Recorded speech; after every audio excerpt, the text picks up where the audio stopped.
Prof, kung kayo po ay bibigyan ng pagkakataon na magbigay ng suggestion sa ombudsman para po kumbaga mas maging makabuluhan yung public accountability ng mga kukuhanan natin itong SALN ng mga opisyales, paano po ito dapat i-implement ng ombudsman?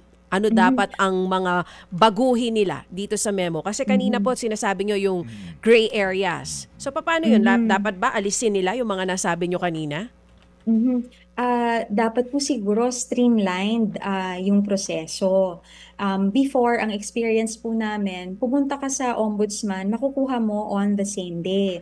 Ang naalala ko noon, we just fill out a form, yung regular lang, no? You present an ID, and that's it because it's a public record.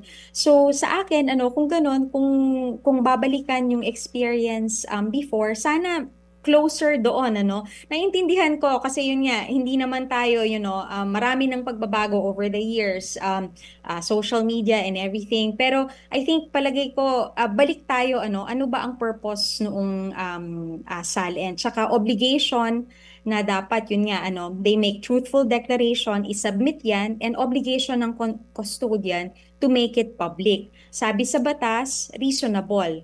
So yun ang ating babalikan. Ngayon, pag tinitingnan ko yung memo, hindi siya ganoon ka reasonable, kasi yun nga, ang daming sinasabi, maraming requirement, at saka yung after the fact, pagka nakuha mo na yung record. So to me, siguro ganon, the simplest at saka yung streamlined na process. Iniisip ko rin nga, hindi ba pwedeng, could we make it available online? Yan, Kasi, di ba, as in other public records, tulad ng ginagawa ng COMELEC with the SOSE. Mga kapatid, brothers and sisters, saan ka pa? Dito na tayo sa totoo.